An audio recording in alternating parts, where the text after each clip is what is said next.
Hello students, स्वागत है आप सभी का हमारे यूट्यूब चैनल पर जिसका नाम है सौरभ क्लासेस।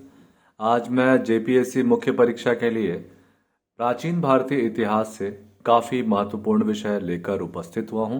आज जो हमारा अध्ययन का विषय है वो है गुप्त काल में भाषा, साहित्य, कला एवं वास्तुकला के विकास का वर्णन करें। और इसको हम कह सकते हैं कि गुप्त काल स्वर्ण युग था, वर्णन करें। तो चलिए शुरू करते हैं। गुप्त काल में भाषा, साहित्य, कला एवं वास्तुकला के क्षेत्र में उल्लेखनीय प्रगति हुई। इस प्रगति के कारण अनेक विद्वानों ने गुप्त युग को भारतीय इतिहास का स्वर्ण युग भी मान लिया है।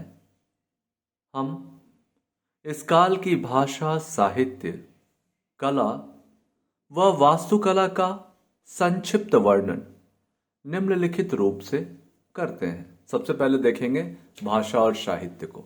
ठीक है, भाषा और साहित्य। भाषा व साहित्य की दृष्टि से विद्वानों ने गुप्त काल को अभिजात्य युग मानते हैं।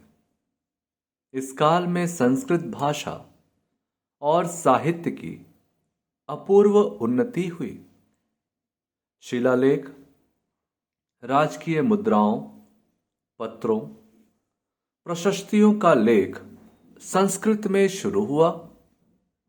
प्रयाग प्रशस्ति के लेखक हरिसेन संस्कृत के अद्भुत विद्वान थे।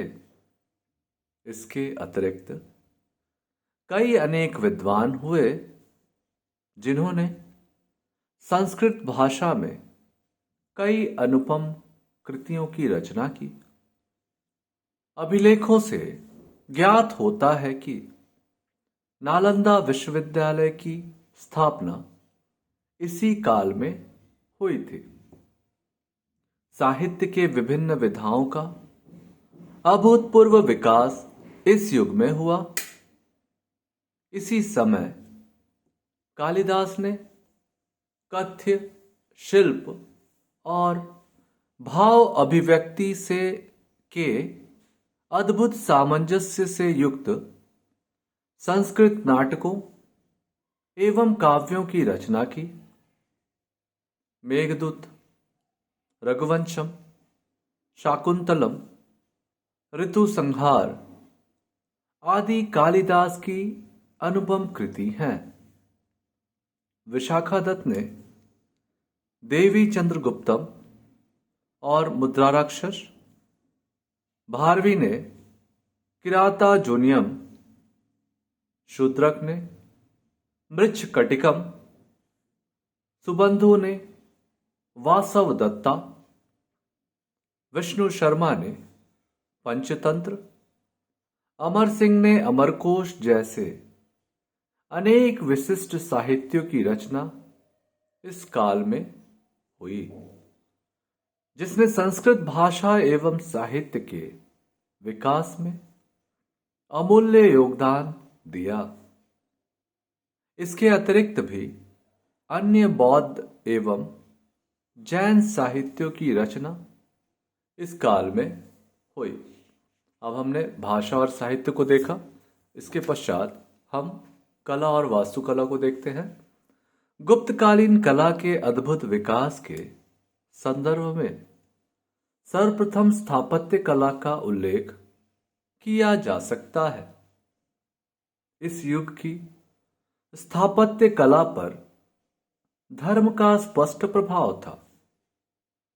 निर्माण की दृष्टि से गुप्तकालीन मंदिर सामान्य ही हैं। मंदिर निर्माण में छोटी छोटी ईंटों का प्रयोग किया जाता था एवं गुप्तकालीन कलाकारों ने गुफा मंदिर के निर्माण में काफी कुशलता पा ली थी। मंदिरों के स्तंभ अलंकृत होते थे एवं स्तंभों के शीर्ष भारी घंटी के आकार के होते थे, जिनके ऊपर पशुओं की आकृति बनी रहती थी। मंदिरों के केंद्र में गर्भगृह होता था, जिसके प्रवेश द्वार पर फूल पत्तियों के नमूने एवं मानवीय आकृतियों से सजे होते थे। गुप्तकालीन मंदिरों में सांची, लद्दाख, देवगढ़, अजंता एलोरा आदि मुख्य मंदिरें हैं। मूर्तिकला के क्षेत्र में गुप्त काल में सौंदर्यता, भाव अभिव्यक्ति एवं पौराणिक धार्मिक संकल्पनाओं का अद्भुत सामंजस्य देखने को मिलता है। मूर्ति निर्माण के केंद्रों, जिसमें मथुरा, पाटलिपुत्र, अमरावती आदि में मूर्तिकला का पूर्ण रूपेण भारतीयकरण किया गया।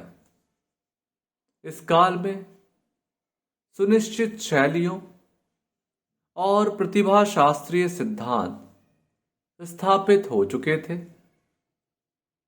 ध्यान तथा भक्ति के आदर्श पर पहले से अधिक बल दिया गया।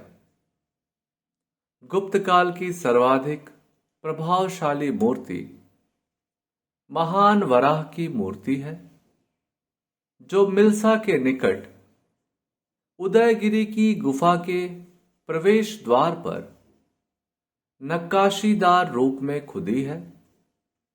इसके अतिरिक्त सारनाथ स्थित बुद्ध की प्रतिमा एवं ग्वालियर स्थित सूर्य देवता की शोभावान आकृति उस युग की अमूल्य धरोहर है।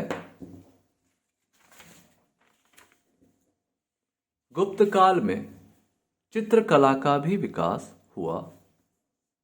अजंता की गुफा चित्र इतिहास की बहुमूल्य धरोहर है। बोधिसत्व के संन्यास ग्रहण एवं तुषित नामक स्वर्ग में बुद्ध के स्वागत के लिए इंद्र और उनके सगी संबंधियों के प्रस्थान के भावों को व्यक्त करने वाले चित्र भित्ति चित्रों के दुर्लभ नमूने हैं। बुद्ध के गर्भ में आने से लेकर धर्म प्रचार तक के जीवन का चित्रण उस युग की चित्रकला के विकास को दर्शाता है।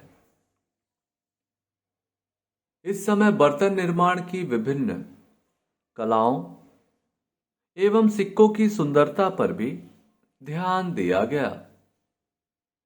सुंदर सिक्के ढालने के क्रम में इन लोगों ने कुषाणों से प्रेरणा ली। इस संबंध में धातुओं को गलाने एवं ढालने के क्षेत्र में अद्भुत प्रगति हुई। इस संबंध में मेहरौली के लौह स्तंभ का उल्लेख किया जा सकता है, जिसमें अभी तक जंग नहीं लगी है। संगीत के क्षेत्र में भी काफी विकास हुआ।